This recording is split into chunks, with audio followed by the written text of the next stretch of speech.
he just gave me a lot of good advices, and I will try to maintain all of these advices in my next games. And the one thing I learned from him is not to play too fast, play as much, take as much as time I want, and I should play with more thinking. I should play with think more than I move.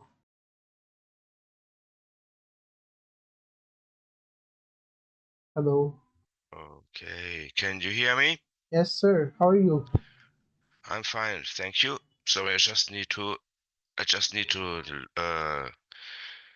mute your Twitch stream, so otherwise I get backups. Now you can see my screen, and I have taken up one of your earlier games. That was Rock 1D2. Okay? Yes. Okay, now let's just have a look at a bit of your openings. By the way, I am a professional chess coach. I'll have a few of my students playing in the Asian Youth Championships, so my over the board rating was around 2050 lately. Oh, So I know that's a little great. bit about coaching. I've been coaching for 40 years. Now, what is your goal in the opening? What do you want to achieve in the opening at all? Let's talk about very, very general ideas of opening play. What do you want to control or occupy? I actually try to occupy the mid by opening. You try to occupy the center. That is absolutely correct. Occupying or controlling the center is one of the main things.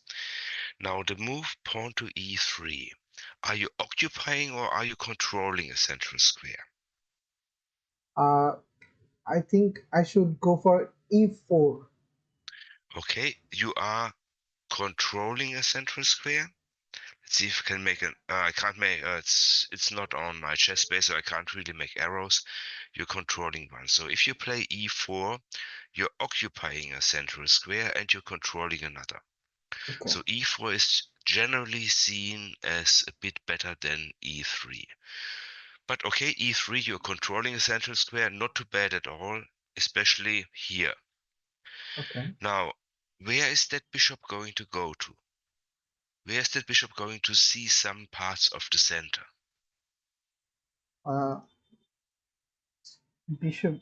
Bishop should go to Where b2, I guess. should go to b2 and look all the way down the center. That would be the general idea of the opening you're playing here. Yes. So a6, if you think about our first rule, occupying, controlling the center, that is not doing anything about that role. It's not occupying the center.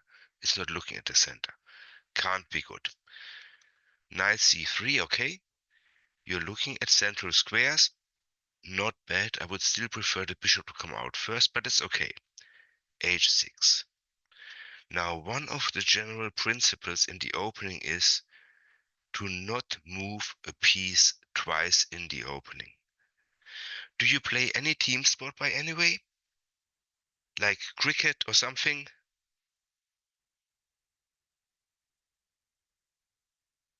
Okay, do you watch cricket? Okay, now absolutely fine. Let's look at a idea which comes from cricket. How many fielders do you have out? You've got 10 or 11 fielders out, right? That's all your fielders. Why do you not get them out on the field? The batsman is going to hit you all over the place if you don't have your fielders, don't you? You want to have all of your pieces playing the game. Not them just sitting on the back there, all watching TV or playing Xbox or doing something else. You want them on the pitch, right? You want them to catch the balls. So get your army out, get the pieces out. Okay, this is we're talking in coaching. We're generally talking about the golden rules of the openings. First is, sorry, bit not too good for my voice today. Occupying, controlling the center. The second is get your army out. The third one is get your king to safety, castle. So let's have a look how that game continues. So your opponent brings the queen out.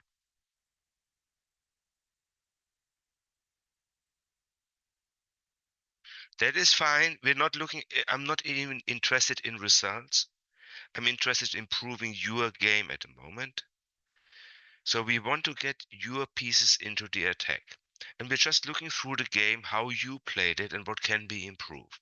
So you played b5. Again, you're not getting any one of your opponents out. So he takes, you take, okay. Who else could have taken that pawn? That bishop. Would that bishop attack something from here? It would have attacked the queen, so it would have been what we call a forcing move. Forcing moves are checks, captures, and threats. And here we're attacking the queen, forcing our opponent to do something. After your move, your opponent is free to do whatever your opponent wants to do. After taking here, your opponent has to work against the check. So forcing moves are usually preferable. So that was played, okay. c6, knight needs to go away. c5, knight needs to go away. Absolutely fine. Here, okay, knight f3. Good, you're getting another piece of the back rank. Absolutely fine. We want to develop our pieces. b6, not a move I understand, but we're not thinking about your opponent. And now, if you think about getting your pieces out, what should you play here?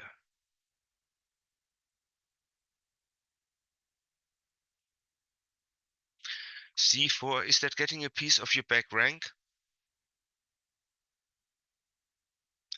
Is c4 getting a piece of your back rank?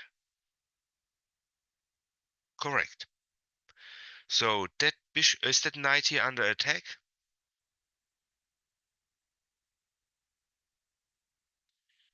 There is a backup there, so we don't need to worry about the safety of the knight. So we still have 2 bishops here, which are still on the back rank. So we could get one of them out. So we could play bishop to e2, prepare castling. We could play bishop to b2 to look all the way down to here. Would be good options. Now, one thing, if you make a move, you need to make sure that the move is safe. What do you think about that move? Is it safe? Absolutely. So you shouldn't have done it. Okay, you have done it. No questions about it. We're just looking at where we've taken a bit of time and taken a structured approach. That move here should not have happened. You still have not developed all of your pieces. So your opponent plays this one. What is that one trying to do? Trying to take your knight. Absolutely. You're seeing everything, okay? If you take your time, and I'm seeing that with all of my students, if you take your time, you see what is threatening. So here, you used 1.3 seconds for your next move. Not too much, okay? You still have got 10 minutes time left. So you played the knight back. So obviously you recognized, hey, there was an attack, okay? You had to do something of one piece. So he takes here, you take here, takes here, okay, all fine. c4, is that pawn safe? Absolutely. So if you want to castle, how can you prepare castling here?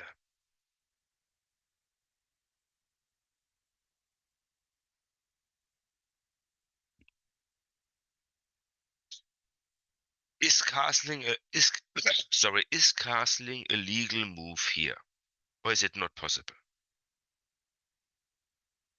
No. You would be casting through a check. So when I teach my primary schoolers, I'm telling them, imagine that queen has a laser beam, and that laser beam is going here, and the king is going here, going dead. Okay, you cannot castle through a check. How can you make castling possible? D pawn to d3, absolutely. You block the queen, you prepare castling. Absolutely correct. So c4, you're also blocking the queen, but not safe. So your opponent takes. Okay, now again, we could look at d3, we could look at bishop b2. You played rook b1, okay? You're putting the rook on an open, half-open file, you're attacking something. That one here has been attacked twice, so okay, e6, bishop b2, takes here. Now let me just jump a little bit further. I need to see what you've played. You played d4 here. Okay, I don't like that move. I think you have a much, much better move than playing d4. And if we go about our golden rules of the opening, A, occupy or control the center. B, get your army out. C, get your king to safety.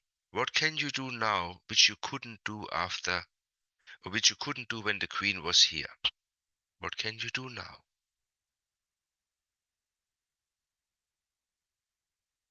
Think about the laser beam.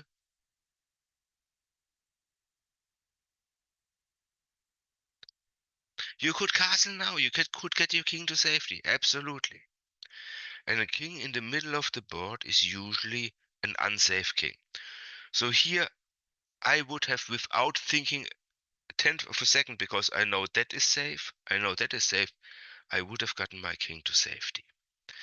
So, wait, I just need to go. Where are we? Here, down, and you did exactly that. Very good. Knight comes out. d4, yep. Opening up the center. Here, takes. And I don't have to understand your opponent's moves, and you are taking here away, right away. If it's free, it's for me. You take a free piece, there is no threat. Here. Okay, now let's think about forcing moves. Forcing moves are checks, captures, threats. And you should check for these forcing moves all of the time, and at some stage in your development process, that will become absolutely automatic. You don't need to think about it, you just look at it and you see it. But at a 250 rating, that's not happening. Let's be absolutely clear about that. So let's go through the three things. Do you have any checks? Any checks. We don't need to think about if it's safe or not. We just need to think about any checks right now.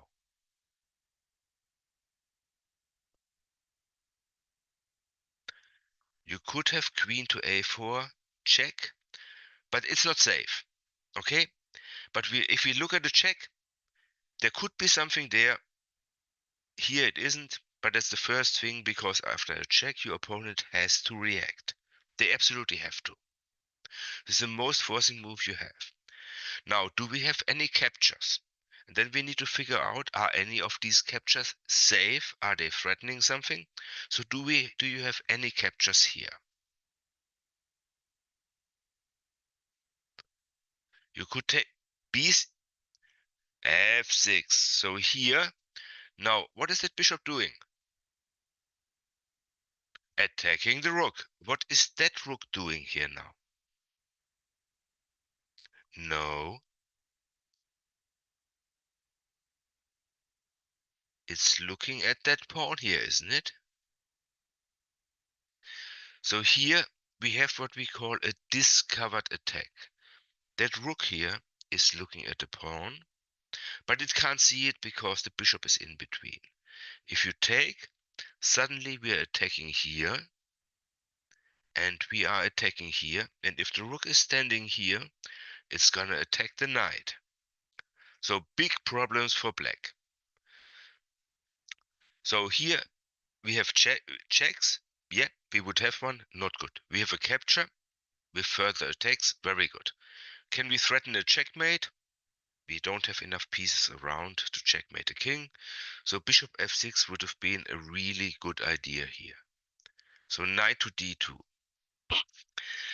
Now, if you want to worry your opponent, if you want to make your opponent think, should you move to the opponent's side of the board, or should you move to your side of the board?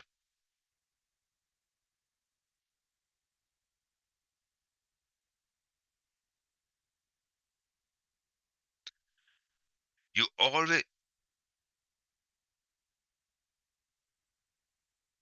Okay, good.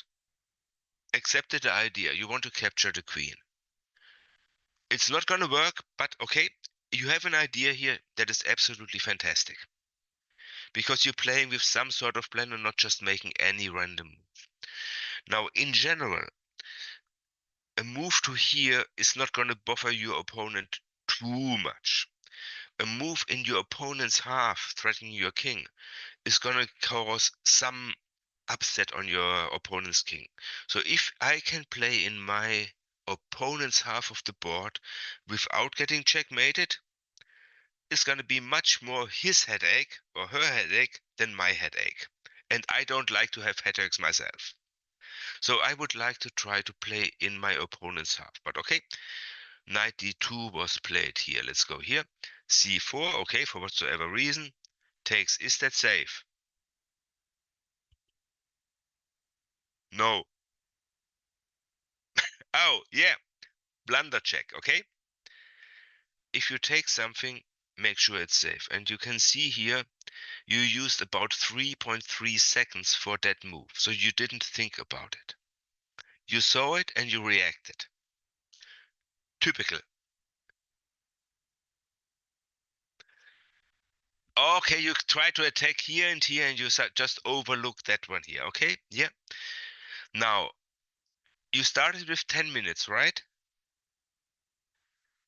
You have more than 8 minutes left. The additional minutes you can give them to charity, or you can use them to make better moves, okay? And if I talk to my students, I tell them I don't mind if you're losing on time, because that shows me that you put all of the work in. If you're losing with 7 minutes left, you've left so much thinking on the board. You've left so many good thoughts on the board. So don't worry about the time. Don't worry about your rating if you're losing on time. You're going to be improving your chess by losing, by using your time. And it's going to pay off in the long run. I would not worry. Yeah, sure. Yeah. You should not worry about what your rating is tomorrow or next week if your rating in a month's time or a year's time is 200 points higher. It's not a sprint. Chess is a marathon. It's not a sprint. Okay, so let's carry on. Knight to c4, queen takes, okay? Rook to a1. Here, okay. Good, you're doing a counterattack. Which alternative do you have here? Your bishop is under attack. Do you have any forcing move with the bishop? With the bishop. That bishop is under attack, so we should have a look at it. The last move is attacking the bishop. You could simply go here and then you could play that. So bishop f6 here, we say it wins a tempo. It gets a free move because that rook has to move. And then you could still go there. So would be another idea, okay? So you played rook to a8. You do a counter attack here. Forcing move. No big problem with that. Your opponent goes back. And your queen goes here. Okay. Again, rook to here would have been an option. Now here, okay. Queen goes away, okay. Now, what would happen if you take here? Yes. What was the queen's job on the square of d8? What was the queen doing here?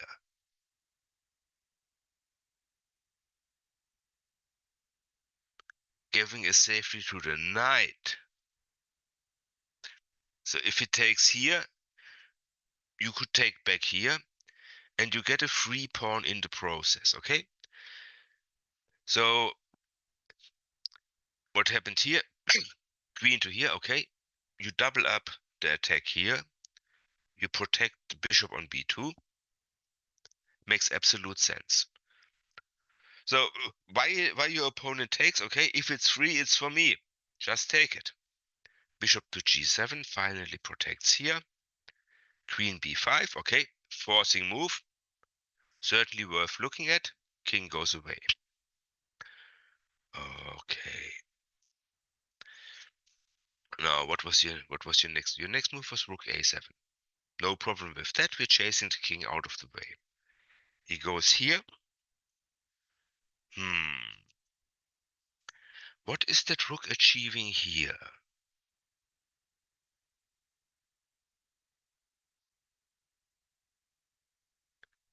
Down here?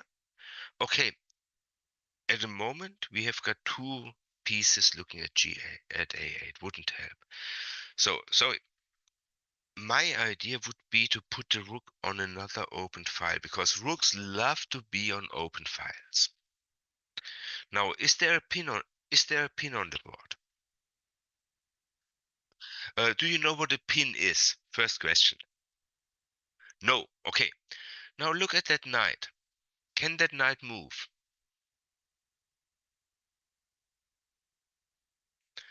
Because the rook would take the king, right? That is something we call an absolute pin. That knight here is pinned to the board. Imagine a nail going through it. It can't move by any means because the king would be in check. That's what we call a pin. It is attacked 1, 2 times. It is defended 1, 2 times. And if we have a piece that is pinned, it's very vulnerable. And usually we would like to take it. But here it's defended often enough. And then all of my primary students always start giggling. We PP on the PP. Put pressure on the pinned piece. We want to put that rook here, and now we are attacking that knight 3 times. And it can only ever be defended twice, so we're going to win the pinned piece here soon. That is why I want to have that rook not here where you put it, because it's just looking there where there is no good square for no really good square. But here I want to get 2 rooks on the 7th rank. 2 rooks on the 7th rank usually cut the king from a very, very strong. And if you want to have just something to memorize about it, 2 rooks on the 7th rank are called blind swine or blind pigs. They're grunting around the 7th rank. That is a term a former grandmaster around 1910, Janowski, coined. 2 rooks on the 7th rank, very strong. Okay, but let's carry on with your game. You put it here. Queen goes to here. Okay, you're activating here. Check. So now, let's say, wait, this. He placed that one here. Can you safely capture this pawn? Okay, you can, because if the check again, you can protect the back rank with the queen. The queen is in the ideal position to take any of the counter attacks out here. So we're here with queen c8, rook a6, rook here, you protect. Very good. Takes, here. Okay. Now, can you safely capture a black piece?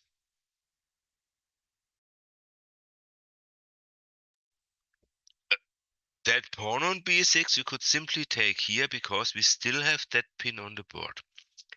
By the way, we call that pin here an absolute pin because that knight can absolutely not move. If you imagine that here being a queen, the knight could move away. You might sacrifice the queen, but you might have a checkmate with the knight in the next move. That would be a relative pin. So, okay. Now, g4. What's the idea?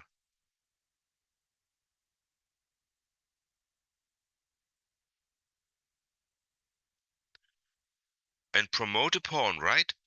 Generally a good idea. Now, you have 1, 2, 3, maybe 4 attackers here. Black has 1, 2, 3, 4 defending pawns and 2 defending pieces and 1 defending king. Now, are you going to attack somewhere where your opponent is stronger than you are? Exactly. Exactly. That's what I want to come off to. You want to attack where you have an advantage, not where you have a disadvantage. And here you could have taken here because you've got 2 rooks here. There's a rook, a pinned knight, and a pawn there. So you should have played over there and just try to accumulate a bit more of advantages. Okay, g4. You want to promote a pawn, in generally a very good idea. But not if you've got an army of defenders standing around there. So check here. Here. Now where does that rook want to go in the next move after you moved your king?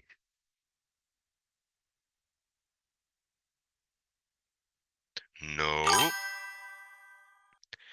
That rook is looking all along the second rank here, right?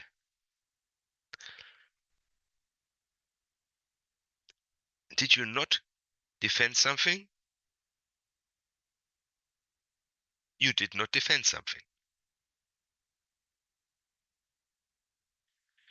You're in check. Where should that king go? d3, you just lost the pawn. So you're getting your king out. You're still defending your pawn. You don't want to give the pawn away. There's no knight e5 because the knight is pinned. So if we look at what we want to do, we want to keep our pieces safe. You could think about here, but then the rook might be cutting off the king. So here, getting the king to here would have been a good idea. So you went here. Okay, takes here. And again, you're playing there where you're having a material disadvantage. Okay, here, takes. Okay. Now, do I have, okay, let me just, where can I flip the board? Here I can flip the board. Find the best move for black, please. The best move for black now, yes? Because that's something you overlooked. Nope. Where's a better square for the knight?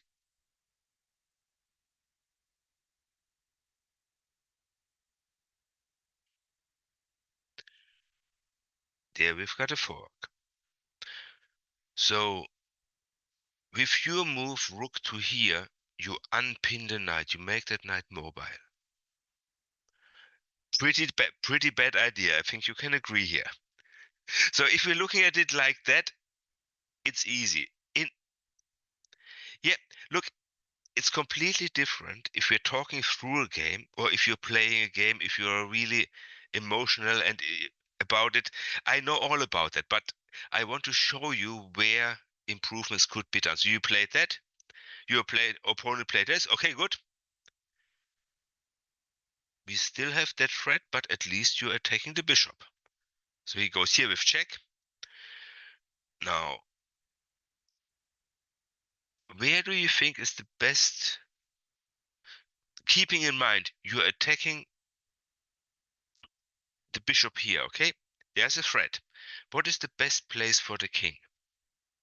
And I can only accept one answer here. I can't accept two answers, sorry.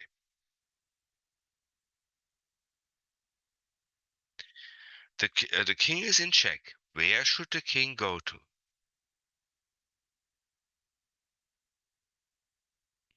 No. If you go to e4, you're giving me another safe check. So e4 is not a forcing move. Forcing moves, checks, captures, threats. Obviously you're in check, so the king cannot give a check, the king cannot capture. What can the king attack?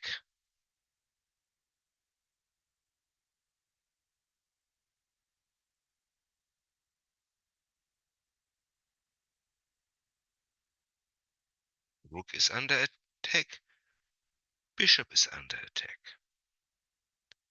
We are attacking two pieces at the same time. What is the drawback, or what could be a drawback of a move like this? Which additional chance does black have? It doesn't work for him here, but which additional chance would you give black with moving the king to here?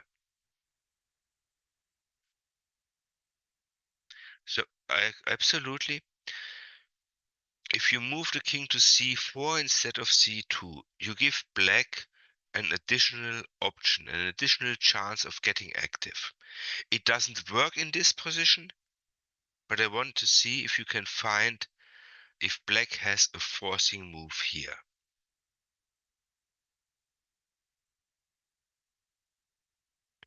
Knight to e5 would be a forcing move. It doesn't work because the rook is hanging, but we have to look at forcing moves. And then we can decide if the forcing move is good or bad, but we have to see it first. So here, king to c2 would have been good because we're attacking here, we're attacking here. So you played king to d4. And now he could have simply said, okay, you're not getting my bishop. I'm just giving a check. Would have been possible. Didn't do it, he played that one. You went here, good. You're attacking the rook. Forcing move, very good. Takes here. There's your free bishop. Goes here. Okay, now let me just scroll down to see what you played. Rook to b6. Okay, you're taking a piece away. You could also think about rook to a7, but rook to b6 is good enough. So checks are forcing moves. The most forcing move has to be calculated. Doesn't do too much here, but here he goes here and oopsies daisies. Have you got a problem? Yes, you've got a problem. So rook to a7 would have been the safer alternative. But again, you need to look 2 or 3 moves forward, and if you're playing a game, it's hard to do that. So here, okay. What's the idea behind that move? Why do you go here?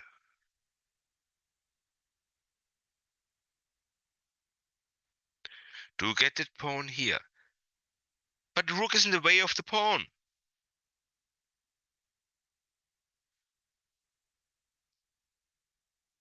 Yes, but you should go here. Because then you can get the pawn one further. You're absolutely right. You want to continue protecting the pawn. But here, you're blocking the pawn yourself. And then you have to get the rook out of the way again.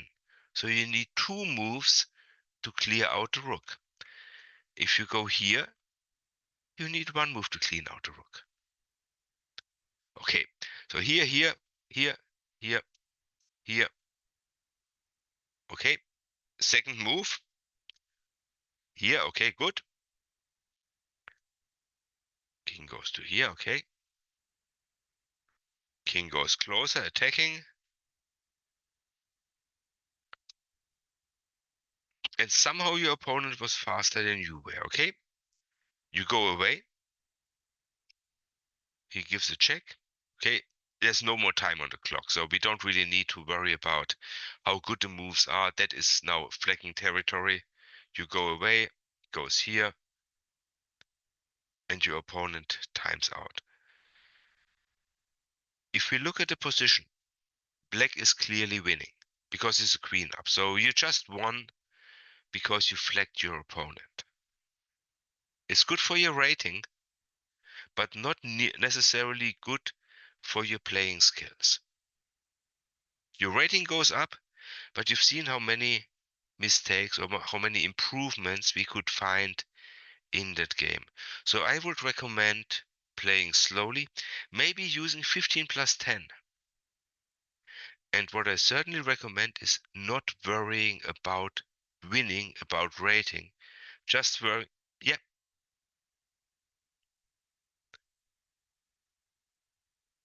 Okay, good. So it's just a bit of a free coaching lesson. I have time. It's close to midnight here. I'm gonna head off to bed. I wish you all the best in your journey, and I might. J- Yep, yep. Okay. Have a good time. I I live in New Zealand. I live in New. Yes, I watched Black Caps and so on. Obviously, I watched India. I watched the India versus England and all of that stuff. So I know a little bit about it. So I can use the analogy here. So yeah, okay, yep. Oh, yeah, I can see the flag. I can see the flag here. Yep, that is pretty. Yep, no, not personally, not person. No, no, but he has been the captain for quite a long time. And now he just retired in the middle of the Test series versus England. So okay, yep, okay. Thank you. See you. Bye.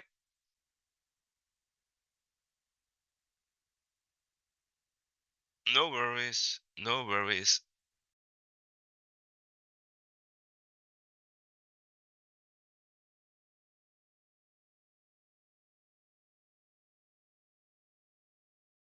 And I will try to follow his